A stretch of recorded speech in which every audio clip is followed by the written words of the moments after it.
Mi queridísimo patriota confundido por la anexión, Juniel Batista. Saludos, Junielito. Buenas noches, Holguín desde Miami. Saludos, patriota. Elvis. Buenas noches, Víctor Pérez, pinareño, ausente, miles de hombres, buenas noches. Saludo, Juan Fernandito, el Chili, buenas noches, maestro. Chili, ¿tú fuiste que me preguntaste por el águila de Tacajó? La pinareña y su Uber, pinareña te quiero. El Monchito, coño Monchito. Ay, Monchito, ese horario tuyo viejo. Buenas noches, Ichi Pichardo, Mayra, Emilita, Pembroke Pines, abajo, abrazo hermano, Rachel Lora, no maestro, Monchi presente, Sandy Soler, buenas noches profe, buenas noches mi niña, Jerry, el gran Jerry el incondicional, 37 personas conectadas, 42 personas conectadas, Helio González, Michelito, Ralph, Madán, Menchi, pinareño, ausente, falta que hace en Cuba, todos vean sus directas. ¿Vas a hablar de Fran País, maestro? Sí, señor. Llegó el inigualable, el sensei. Mi querido Ale, como te quiero, Ale. Si hay una persona que yo voy a conocer es a ti. Ale es incondicional. Qué muchacho más grandioso. Buenas noches, Kika. Kika, eres nuevo, no te había visto. Reinaldo, qué malo es ponerse viejo. Sigo, Isidro, Guerra. A mí me hacía una falta que el Tocoró no entrara en la directa para que él monitoreara el chat, para que botara todas las cralias, para que no nos interrumpan. Buenas noches, maestro. Les diré que le escribí al Chucho del Chucho y no me ha dado respuesta todavía. Águila Negra, maestro, acuérdese. Tú eres, Michelito, tú eres el del águila. Está bien. Ya di mi like. Saludos, Tigre, Capucha, te mando saludos, Meriño. Meriño, ¿cuál es Meriño? No conozca a Meriño. ¿Quién es Meriño? Escríbeme un apellido. El Gran Fran País, Bahía Honda, saluda. La gente de Bahía Honda. Por allá estaba el Cacho en Pinar del Río, creo, ¿no? Capucha, ¿conoce usted la historia de Tuto Pupo y Cesario Nápoles en la lucha de... No entendí el final. 63 personas conectadas. Me voy con Fran País. Chucho el de Chucho, Chiva de Chiva. Pero y entonces, aquí todo el mundo es Chiva, Monchi. Monchi, Chucho el de Chucho, Chiva de Chiva. Otaola es Chiva, no es Chiva, es pájaro, no es pájaro. Aquí no se puede hacer nada, caballero, todo el mundo es Chiva. Me reporto con like.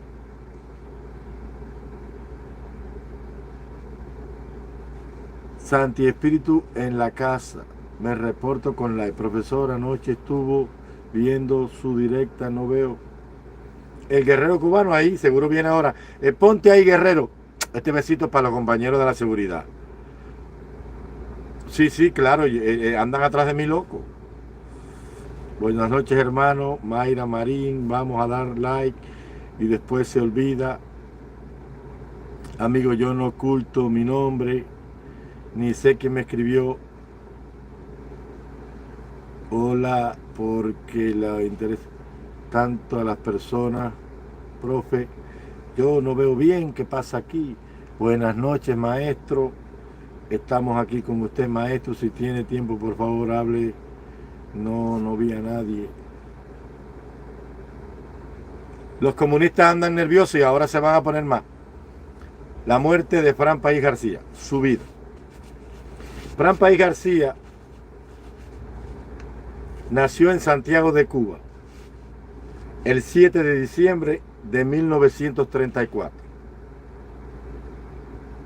En el año 1936, el 27 de diciembre, si mal no recuerdo, nace su segundo hermano, Josué País García, y nace un tercer hermano de la unión de dos personas que venían de España, de un lugar que se llamaba Marín, creo que es en Pontevedra, algo así. Eso está en Galicia, si mal no recuerdo. De eso me puede decir Esperancita, que es de Galicia. Pontevedra creo que se llamaba, o Fuentevedra, en una localidad que se llama Marín.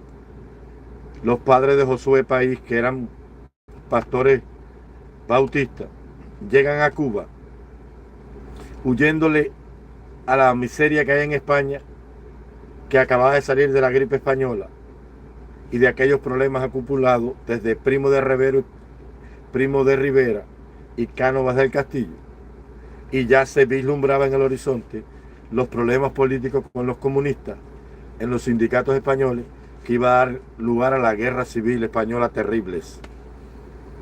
De esas familias que comenzaron a llegar a Cuba huyéndole a todo eso, estaban los padres de Fran País, que llegaron a Cuba y se establecen en Santiago de Cuba y fundan la primera iglesia bautista en Santiago de Cuba. Al lado de esa iglesia, el padre hace una escuela, y ahí en esa escuela Fran y sus hermanos y los miembros de la iglesia estudian hasta que termina la secundaria e ingresa a la Universidad de Oriente en la Facultad de Arquitectura. Ahí es donde él conoce a Vilma Espín, una pieza clave en la muerte de Fran y en el ascenso total de Fidel Castro al poder totalitario en Cuba. Cuando Fran era muy chiquito, que Josué tenía 3 años y él como 5 o 6, su padre muere. Y la madre, como eran misioneros bautistas allí, recibió el retiro que la iglesia le dio, y con ese dinero la madre compró varias casas y apartamentos de alquiler, y vivían del alquiler que la madre percibía de las casas y apartamentos de renta que tenían en Santiago de Cuba. Era una familia de la clase media adinerada, no media alta, porque está la clase miserable, la clase pobre trabajadora, la clase media alta y ya la clase rica. Vilma Espín era de la clase alta rica, adinerada. Sus padres eran grandes comerciantes de Santiago de Cuba y de ascendencia francesa. Por eso que todos los hijos de los Castro hoy son ciudadanos franceses por esa misma causa. Entonces, cuando él está estudiando en la Facultad de Arquitectura, renuncia para hacer 2 cosas. Una, ingresar en la escuela normalista, en la forjadora de maestros, porque tenía vocación a enseñar. Y para fundar en el año posterior al golpe de Batista, junto a su hermano Josué País y a Pepito Tey, entre otros, una organización clandestina para luchar contra Batista en el oriente cubano que se llama Asociación Nacional Oriental, Alianza Nacional Oriental, también conocida, pero luego con el tiempo le cambió para Asociación Nacional Revolucionaria, que no tiene nada que ver con Alianza Nacional Insurreccional, que se fundó en La Habana, ni tampoco con Alianza Libertaria, aquellas organizaciones fundadas por Bárcena, por Justo Carrillo y por la llamada AAA, organizaciones clandestinas, junto con el directorio y el Partido Socialista Popular, que comenzaban a juntar fuerza con los sindicatos y la iglesia para empezar a combatir el batistato, que ya sacaba las garras a medida que se intensificaba en Cuba la lucha política, social, obrera y estudiantil, en ese hervidero grande de los sindicatos, de la Universidad de La Habana, de los liceos del resto de la provincia y, muy especial, de los partidos políticos que fueron afectados por el golpe, entre ellos Fidel Castro, que era de la militancia ortodoxa, y que el golpe de Batista le escamotea a él sus sueños políticos cuando no, al romperse el orden constitucional, aquel 10 de marzo, entonces él no puede aspirar al escaño a la Cámara del Gobierno del Congreso de la República porque él era candidato por el pueblo del Cano, un pueblito cerca de la Lisa, como dije, el primer pueblo socialista de Cuba. Entonces, Fran funda Alianza Nacional Revolucionaria, que fue Alianza Nacional Oriental, con su hermano Josué País y con Pepito Tey, si mal no recuerdo, son muchos nombres, perdonadme. ¿Qué pasó? Que él viaja a La Habana para establecer alianza política y ahí conoce a José Antonio Echevarría Bianchi. ¿Por qué? Porque José Antonio Manzanita, aparte de ser el líder de la Federación de Estudiantes Universitarios, también era el jefe del Directorio Estudiantil Revolucionario 13 de marzo, que era el ala armada de los estudiantes en Cuba. Entonces podían hacer y deshacer, porque como te dije, la universidad era autónoma, tenía gobierno y policía propia, algo que se había ganado de los días de Mella. Hace una alianza con José Antonio para luchar contra Batista.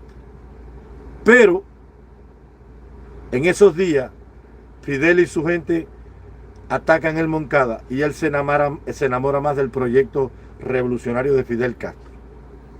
En esos días del golpe del 10 de marzo, él y un grupo de muchachos, incluyendo Vilma Espín y Acela Díaz, van al cuartel Moncada y se presentan y le piden armas a los miembros del regimiento militar Antonio Maceo, del Guillermo Moncada, para luchar contra Batista.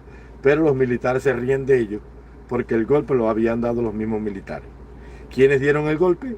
Aquellos que vienen con Batista desde la revolución del 33, del 13 de septiembre del 33, un mes después que cayera Machado.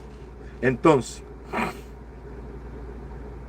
él se enamora del proyecto de Fidel y cuando liberan a los moncadistas, en ese periodo de 1, 2, 3 años, los 22 meses de encierro en la llamada prisión fecunda del comunismo, ellos se tranquilizan y se mantienen haciendo alianzas. Hasta ahí no hay nada. Cuando Fidel Castro sale, se reúnen 6 organizaciones, incluyendo el profesor Barcena, el hombre de Güines, que hace una alianza, y hacen la Dirección General del Movimiento 26 de Julio, de los cuales Fidel partiría al exilio, pero que Fran se quedaría jefe de acción y sabotaje en Oriente y que a la ausencia de Fidel asumiría la Dirección Nacional del 26. En La Habana estaría el Curita y creo que en Camagüey estaría Cándido González o algo así, no me acuerdo, son muchos datos, perdonad. ¿Qué pasa? Cuando él va a La Habana, Manzanita lo invita a que se junte con el directorio para hacer una alianza política porque ya se conocían de Acción Nacional Revolucionaria. Pero él le dice que no, que ya él estrechó alianza con Fidel Castro porque él tiene el control de la provincia de Oriente, porque los que hoy son miembros del 26 son el ala revolucionaria de él, que venía fundada de los años 53-54 en Acción Nacional Revolucionaria, que fue la antigua Acción Nacional Oriental. En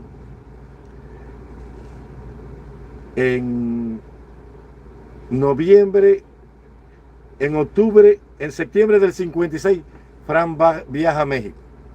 Ya habían viajado en julio de ese mismo año José Antonio por el directorio y Félix Elmusa por el Partido Socialista Popular. Hicieron la llamada Carta de México, donde se reúnen con Fidel para unar fuerzas para luchar contra Batista, una alianza política, porque ya Fidel había hecho un pacto con Prio, cuando Prio le dio la famosa maleta con los 50,000 pesos y se había comprometido a enviar un grupo militar para establecer un frente guerrillero entre Moa y Baracoa, ahí en la cuchilla de Toa. Pero el Corintia se le rompe el motor a mitad de camino y cuando desembarcan en la playa de Puerto Rico alguien los chivateó y Conley vino con 200 guardias rurales, los cercó y los mató a todos.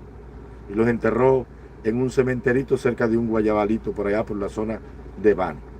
Entonces, viendo Fidel Castro que Manzanita y Fran se estaban llevando el protagonismo político, decidió volver para que no lo dejaran fuera del pastel.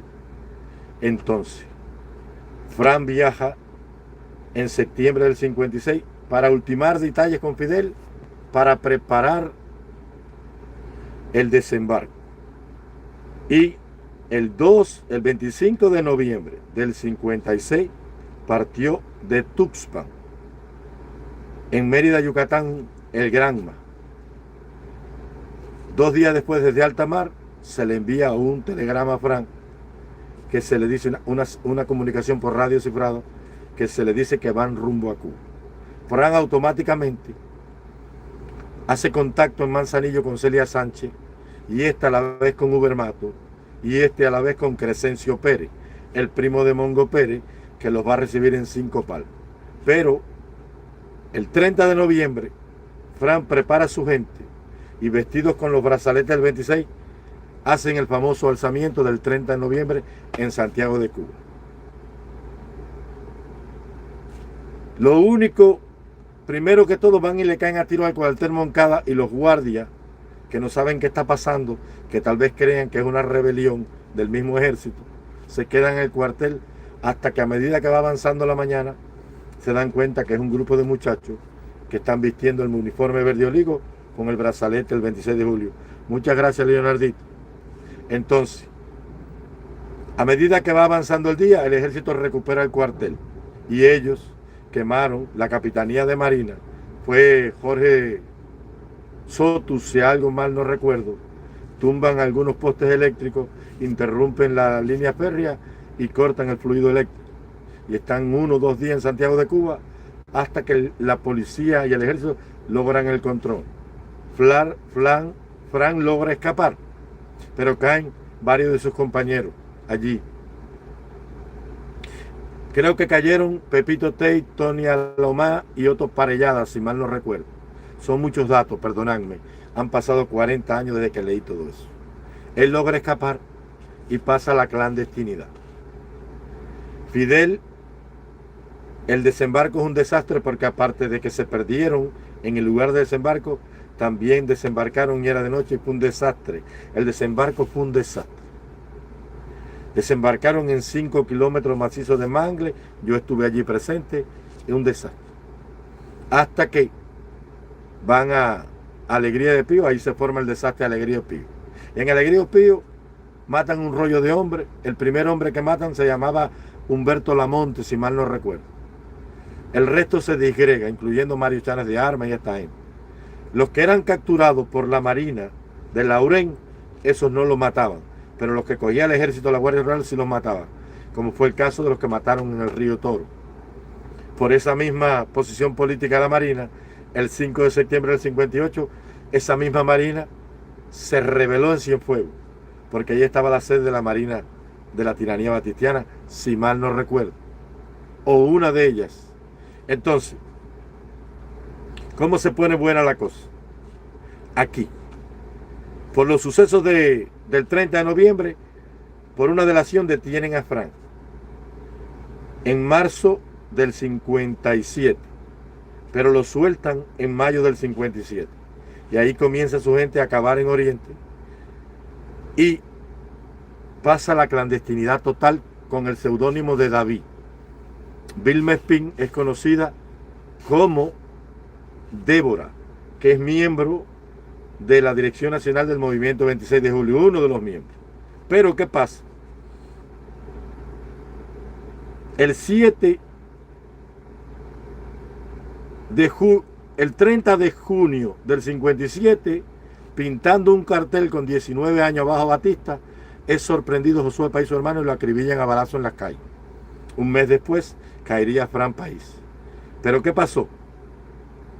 Que el 7 de julio del 57 se reúne el Secretariado Nacional del Movimiento 26 de Julio, y Fran, temeroso de que Cuba siempre ha caído en manos de un caudillo, funda la Dirección Nacional y le dice a Fidel que por unanimidad han acordado que son 6 delegados en la nación y que él es uno de ellos. Y lo quitan del mando único que tenía, o de al menos la cabeza pensante de la alianza que se había formado después que él salió de la prisión fecunda. El día 7 de julio, Fran le comunica por una carta cifrada que se ha reestructurado el movimiento 26 de julio, huyéndole al caudillo. El 13 de marzo del 57, con 22 semanas de diferencia, había caído Manzanito, que era dos de los grandes líderes políticos que quedaban en Cuba. Dos de los que quedaban en Cuba. Entonces, ya la gente del directorio había caído en Humboldt 7 un mes después, cayeron en abril. La gente de Fructuoso, Machadito, Carbó. Entonces nada más quedaba Fran País en el país. Y Fidel sabía que ese era el impedimento que le quedaba para su ascenso al poder total en Cuba.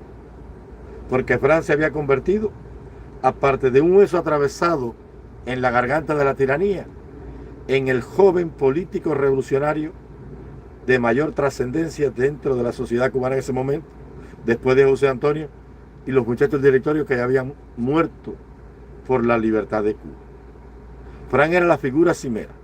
Era una mezcla de un Leónidas con un Cromwell, como dijo un historiador por ahí. Entonces, la gente del movimiento 26 de julio, que dirigía Vilma Espín, trabajaban pinchando en la compañía telefónica de Santiago de Cuba todas las llamadas de la dictadura. Pero la gente de la dictadura también tenía pinchada la compañía telefónica y por eso esa mañana del 30 de julio, Vilma Espín, que sabía todo eso, cómo funcionaba, le hizo una llamada a Fran, una llamada innecesaria, porque ella era la jefa de la gente que trabajaba ahí en la compañía telefónica para pinchar las llamadas que se hacía el alto mando de la dictadura. Pero la dictadura también tenía operadores ahí que trabajaban para eso. Y esa mañana del 30 de julio del 57, Vilma Espín le hace una llamada innecesaria a Fran. Una media hora después, a 2 cuadras de donde estaba Fran, en el callejón de no me acuerdo ahora qué nombre, recibió una información de uno de los vigías que tenían en la calle de que el coronel José María Salas Cañizares, con un grupo de esbirros y un chivato que había pertenecido a Acción Nacional Revolucionaria y que ahora cooperaba con la tiranía, estaban revisando en esa calle todas las casas cuadra por cuadra. Rápidamente Fran se pone en contacto con las personas que están con él, le da la documentación y sale con el casero que le rentaba, que a la vez era revolucionario, Raúl Puyol. Salen a la calle, él coge la 45, se la pone y coge una metralleta y se la pone debajo de la chaqueta que traía y sale para la calle. Ellos dos logran burlar el cerco porque están en la calle. Salas Cañizares no lo conocía, ni tampoco los otros esbirros, solamente el chiva. Y en un retén, antes de salir del cerco, la policía los paró y el chiva los vio y le dijo: coronel, ¿no sabe a quién tenemos aquí? Este es Fran País. Y ahí mismo los guardias le empiezan a dar golpes a los dos y a Raúl Puyol pierde el conocimiento y cae al suelo y lo acribillan a balazo. Y Fran se lanza contra el muro para sacar las armas y ahí le descargaron las Thompson y los acribillaron a balazo a los dos. El pueblo de Santiago de Cuba lo vistió con el uniforme verde olivo, le pusieron la bandera nacional y por las estrechas calles de Santiago de Cuba lo pasearon en una protesta nacional contra la dictadura batistiana hasta que lo enterraron en el cementerio Santa Ifigenia. Así fue la muerte de Fran. Con la muerte de Fran, Fidel Castro respiró tranquilo en la sierra. Ya no tenía ningún impedimento, se habían acabado todos los obstáculos y el camino estaba limpio y libre para su marcha triunfal hacia el poder absoluto en Cuba de un caudillo militar y totalitario, como tal se convirtió.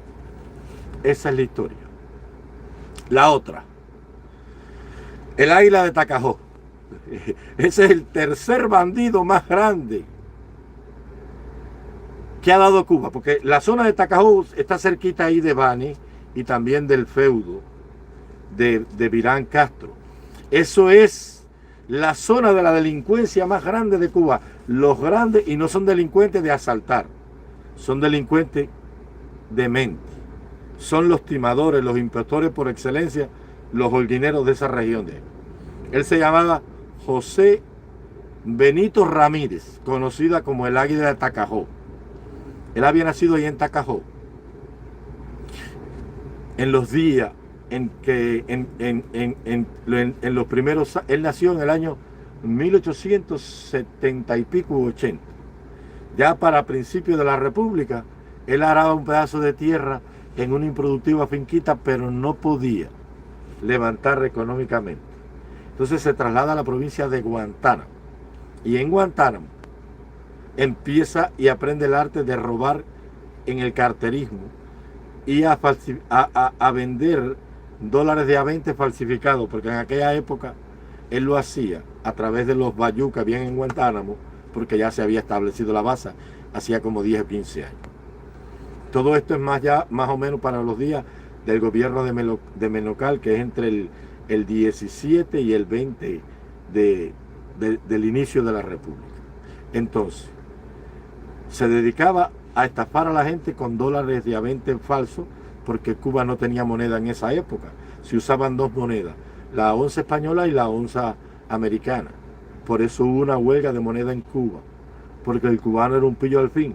Quería pagarte con la onza española que pesaba 28 gramos, y entonces quería que tú le pagaras con la onza inglesa o americana que pesaba 30 gramos, si mal no recuerdo. El cubano siempre un pillo, y se dieron problemas enormes en Cuba con el pago y con el cobro, sobre todo en los salarios, y el país fue a la famosa huelga de la moneda y se estableció que se podía pagar con una y cobrar con la otra, que aunque una tuviera 28 y la otra 30 gramos, en el valor corriente del dinero valían lo mismo, hasta que ya se imprimió el billete un tiempito después. Entonces, sale huyendo de la policía porque lo cogen como vendedor de dólares falsos. Entonces, se establece en una región de Holguín que se llamaba Boca de Samá, por ahí por donde años más tarde iban los grupos de exiliados a ametrallar a los centrales del comunismo en Cuba. Y ahí está como 2 años, hasta que va a Tacajó a visitar la madre, y allá un chivato lo delata y la policía, la Guardia Rural viene y se lo lleva preso. Y lo llevan a la prisión de Santiago de Cuba. Y en la prisión de Santiago de Cuba el personaje conoce un gallego que está condenado a 30 años de cárcel, que es uno de los tramposos más grandes en el mundo de las cartas. Le decían el murciélago. Allí Ramírez, el llamado Águila de Tacajó, con el gallego aprende todas las trampas para jugar cartas, bacará, brisca, todas estas cosas. Y se convierte en un especialista de la trampa. El gallego muere y le deja como herencia un cinturón hueco, y cuando él lo abra tenía muchas moneditas de oro adentro, los llamados centenes, que eran 10 centavos, que me corrija por ahí Montecristo, Monchi, si saben algo de eso. 188 personas, gracias por estar ahí. Entonces el gallego muere, pero él no puede salir de la cárcel. Y entonces, un día, porque su madre le había enseñado a leer y escribir, encuentra en la prisión unos documentos así timbrados a nombre de un doctor. Y él coge y utiliza el sello de timbre de ese doctor para enviarle cartas a personas ricas de la región de Oriente, diciéndole que hay un preso que tiene el plano de un tesoro y que conoce un tesoro grande, pero que hace falta que manden plata para poder sobornar a los guardias para soltarlo. Y ahí, entre una cosa y otra, estafaron más de $3.000, hasta que una persona se da cuenta de la trampa y viaja a la cárcel y los inculpa y tiene que estar él 2 años más preso.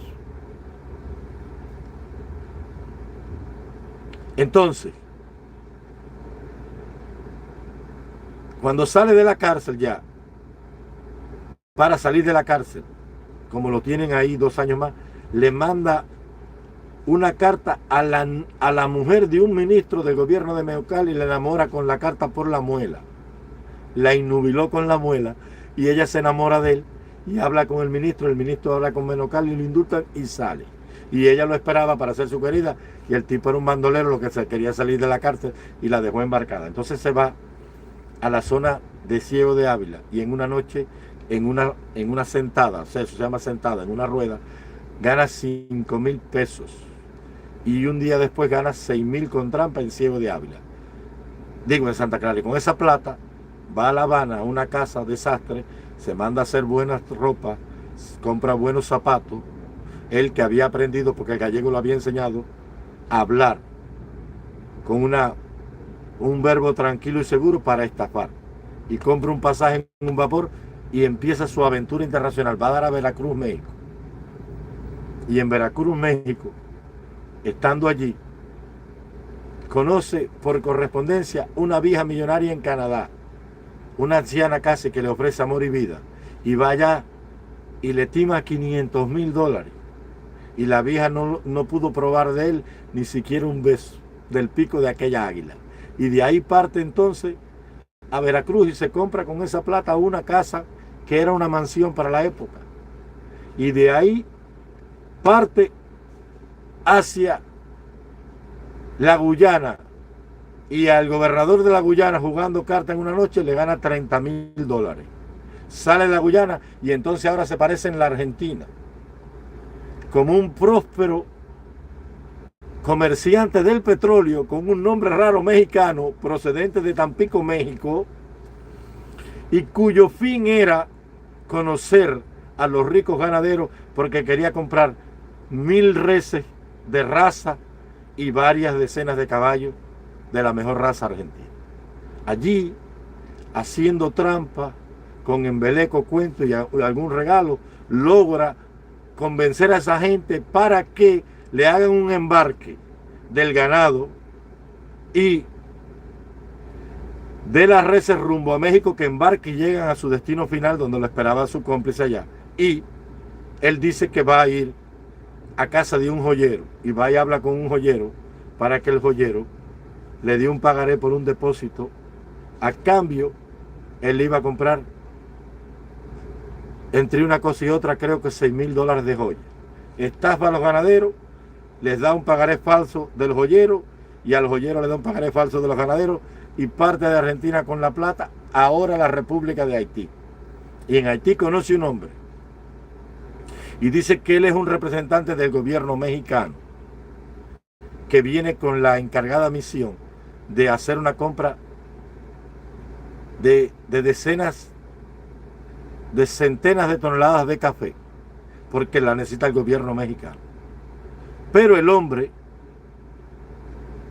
cuando le va a vender el café, le dice: mire señor, cuando ya el hombre cargó el café en el barco, que le preguntó que le iba a pagar, que ya estaban creo que las 100,000 toneladas de café en el barco, el mejor café del mundo en esa época de Haití, que el hombre le dice que le pague. Él le dice: señor, en realidad yo aquí no vine a eso. El café es un cebo porque yo estoy huyendo de las autoridades de mi país. Yo traigo un mapa. Él se había metido por la noche en la finca y había hecho un mapa de unos arroyitos y unas maticas y esas cosas. Yo traigo un mapa porque en su tierra hay un tesoro enorme.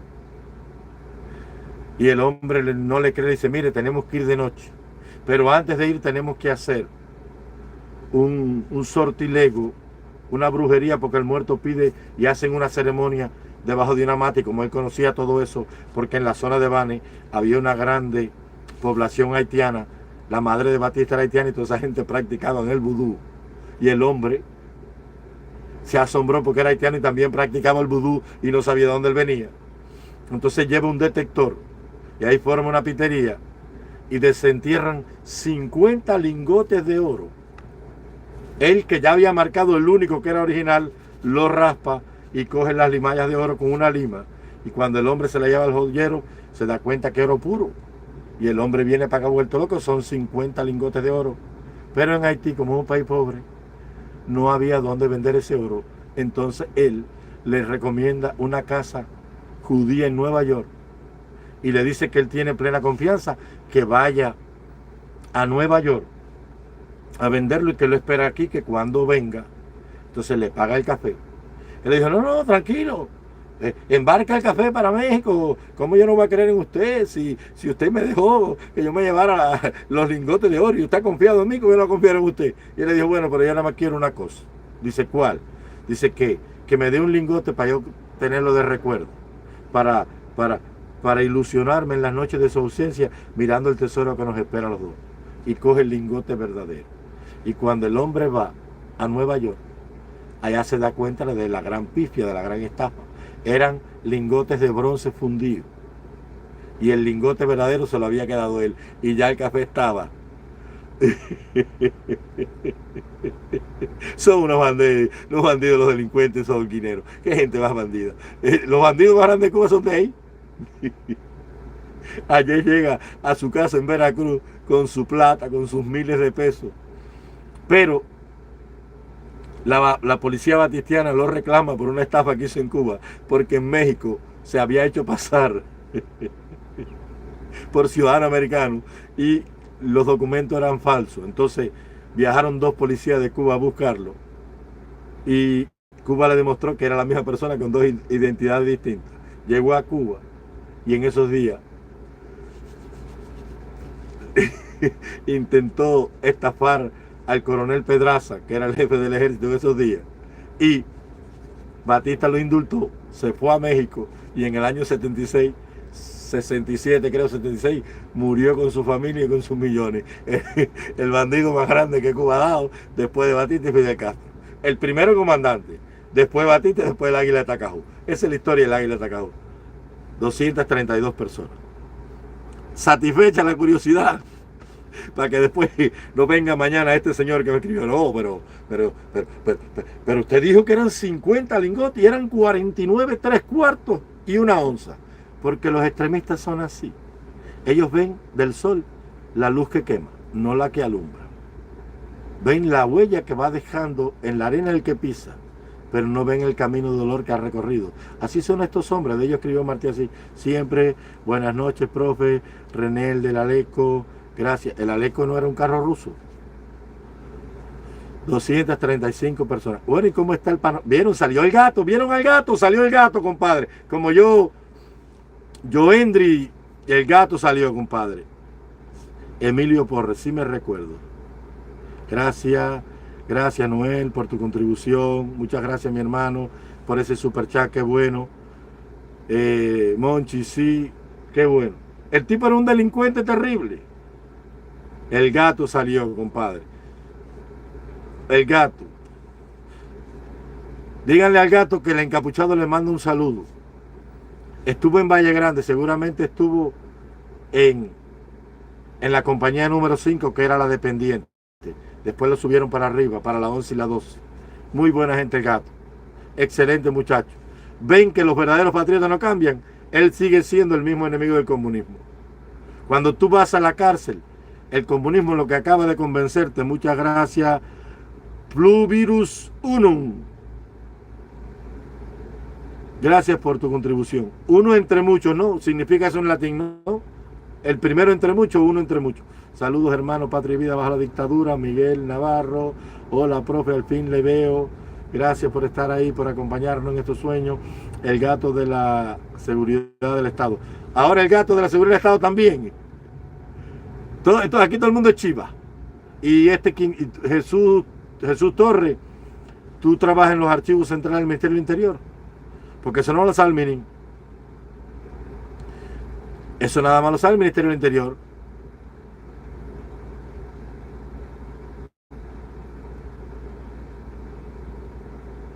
De muchos unos, exactamente. Yo decía entre muchos unos. Es una frase latín. Eso es de la masonería, si mal no recuerdo, ¿no? Acuéstate a dormir, Jesús. Compañero Jesús, está ovulando esta noche. ¿Qué está tomando para los dolores bajo vientre, compañero Jesús?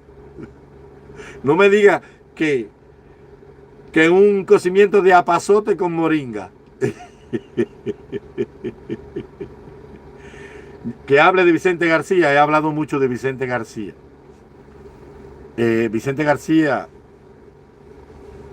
murió en Venezuela, en los Estados Unidos venezolanos. Allá se exilió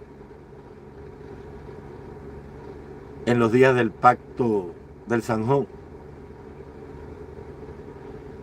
Y allá fue envenenado por un mal cubano. Tú sabes que hay muchos mal cubanos, como el José este que está chivateando aquí, este que está enamorado de los hombres, porque tú sabes que decía Freud sobre esas cosas. Dice, los hombres que en su edad masculina viril, o sea, cuando están produciendo hormonas en los huevos, hacen fijación en otro hombre, es porque cuando van a cumplir más de 50 años, van a sufrir una metamorfosis de género y van a terminar como Eduardo Antonio. Así lo dijo Freud. Tenga cuidado, Jesús. Dice lo que tú sí sabes, capucha. Ya te copié. Ten cuidado que esa ovulación es peligrosa a esa edad de la vida. Porque yo ya me estoy acercando a esa edad y cada día me gustan más las mujeres. Ten cuidado. Eduardo Pérez, vamos a dejar de historia y qué hacemos, Eduardo Pérez. Tú y yo vamos a resolver los problemas de un exilio frío, tibio, aclimatizado y acostumbrado a la buena vida en la ratonera americana, que me dice este señor que se hace llamar Culipindeo. Qué nombre más feo, deberías ponerte Atueo o Amá. Que lo único que no le gusta es que yo digo que es una ratonera de Estados Unidos.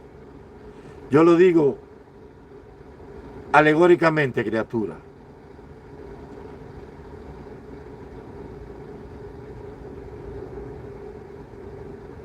¿Y cómo liberamos a nuestra tierra? A ver, este que me está escribiendo, expóngame sus ideas usted.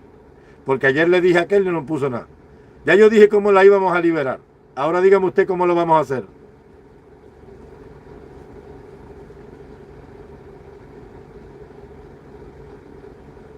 Entonces no confío en Manuel Milanés. Entonces un grupo dice que Manuel Milanés es malo, otro dice que Otaola es bueno. ¿Te das cuenta? Esa es la obra del enemigo. Yo tengo que confiar en alguien y tengo que correr el riesgo. A mí lo que sí me da mala espina de toda esta gente es que todos tienen una oficina con aire acondicionado, con micrófonos caros, y que así me da la impresión de que su trabajo es más estar contando historias que pensar en la libertad del pueblo de Cuba. Como yo dije al principio, ¿qué dije yo al principio?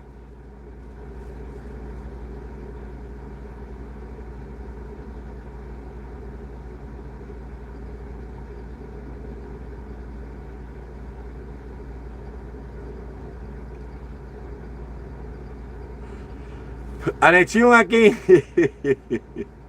Juniel, pero anexión a quién? A ver, yo te voy a hacer una pregunta.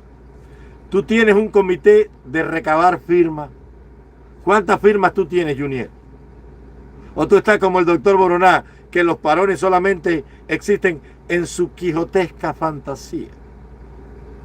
En ese mundo irreal, en ese mundo loco, donde él imagina a un pueblo en marcha apretada con una convicción política e ideológica, girando al norte como gira la brújula, olvidándose del Partido Comunista y saliendo de todo el mundo a quedarse 30 días en las calles de Cuba para tumbar al comunismo.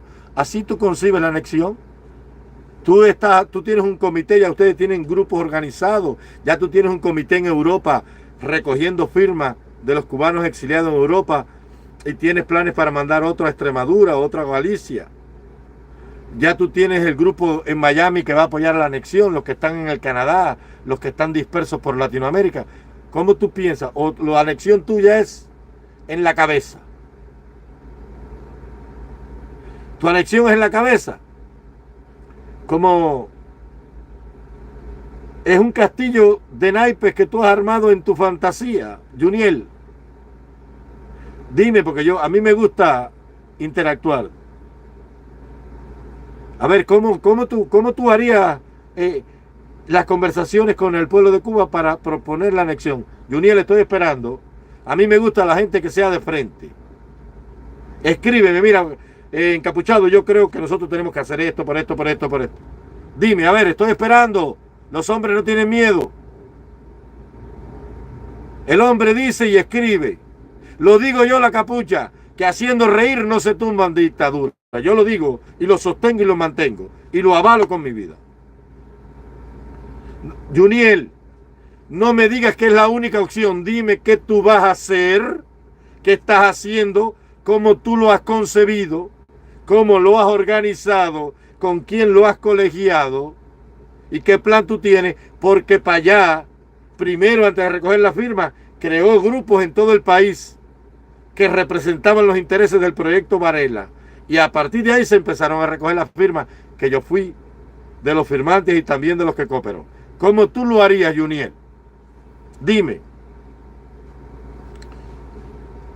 Yo no puedo perder la noche entera aquí esperando por un hombre cobarde que en su fantasía anhela una cosa pero no tiene ningún plan en concreto. ¿Cómo tú lo harías, Juniel? Nada, el hombre no habla nada. Él está en el aire. Él está como Matías Pérez, que emprendió el vuelo desde la Plaza de Marte y hasta el sol de hoy no sabemos. Juniel, ¿cómo tú vas a hacer?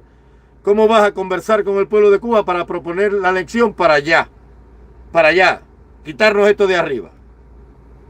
Dime, a ver. No sabe, ¿te das cuenta? No saben, ¿ves? Primero hay que tener valor para mantener la posición de uno. Hasta el final de la vida. Porque mañana los comienzan a dar un par de bofetadas y ya se acabó la anexión.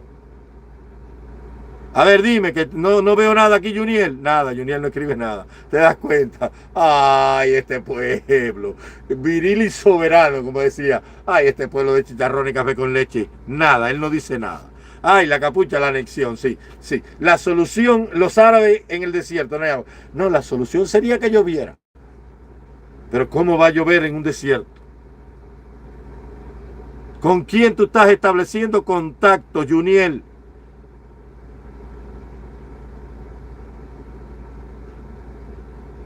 Pero ¿cuál es tu plan, criatura, en específico? Está como el troncueyuca, el ceboruco de ayer, que le expliqué cómo se quitaba un fusible y me decía que él de eso no sabía. Ay, Padre Santo, misericordia y paciencia para este pobre pecador. ¿Cómo tú me tiraste este pueblo al hombro, a estas espaldas adoloridas de un hombre cascado como una nuez endeble y seca que ya se muere para soportar estas cosas? Y Eduardo, ¿qué me escribiste? Eduardo, ¿qué me has escrito? Yo no veo los mensajes excepto en la directa, criatura. Yo me tengo que levantar a las 4 de la mañana, encender un camión, revisar los otros camiones, salir a trabajar, parar a las 7 para hacer la directa de la mañana, porque hay gente que tiene otro horario, salir a trabajar y volver a las 4, porque hay gente que tiene otro horario, y después de eso atender a mi familia y estar aquí porque hay gente que tiene otro horario. Y ahora tú me dices que yo no leo nada. ¿Dónde está el Tocororo Mambí, dueño de este canal, que él debería estar ahí en eso? ¿Te das cuenta? A ver, ¿quién me está escribiendo ahí? ¿Quién es?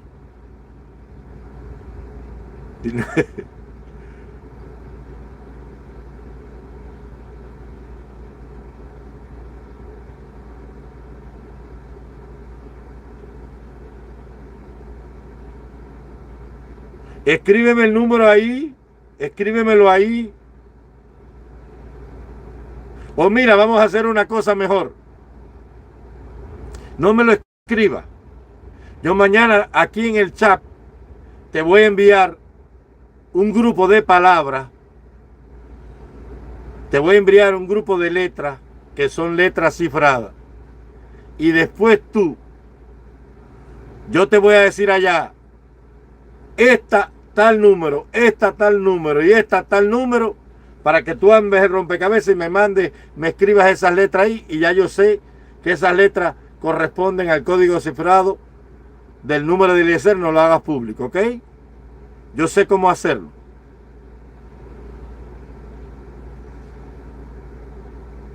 Es que yo tengo paciencia, pero, mira, no, por email no. Yo no le doy mi correo a nadie. Todavía no soy tan ingenuo.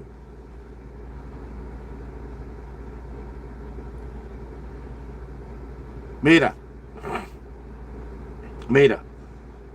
Juniel, voy a dedicarme a este muchacho que él lleva días aquí con el tema de la anexión ese. Ya yo te he explicado mi posición.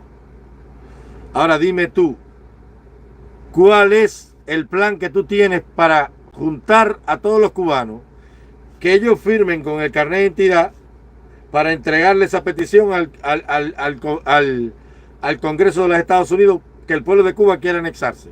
Ya tú lo hiciste. Y entonces, ¿cómo va a aparecer eso? El abracadabra. El abracadabra, Juniel, abracadabra, pata de cabra, cola de coneja, piel de serpiente y cola de cascabel. Es ya.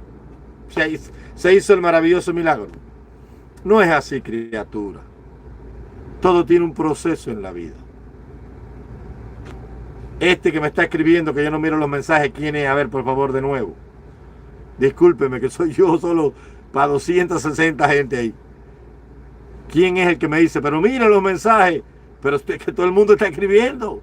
2 ojos para 260 personas en el chat. A ver, nadie más va a escribir. Entonces ya se fueron, nadie escribió, se acabó el chat. Vamos a ver qué pasó aquí.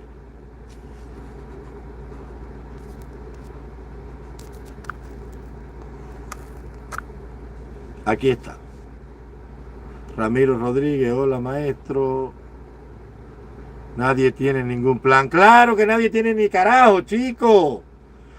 Eliezer no tiene ningún plan, ni Otaola tiene ningún plan, ni el doctor Boroná tiene nada. Ni nadie. El único que tiene un plan soy yo y soy el segundo Ignacio Jiménez. ¿Te das cuenta?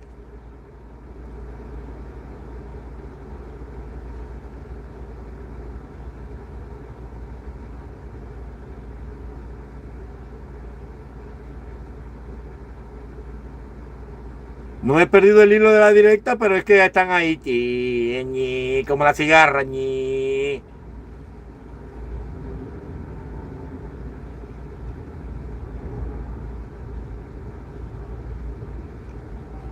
Aquí llegó Jesús Torres, que en este mismo momento acaba de tener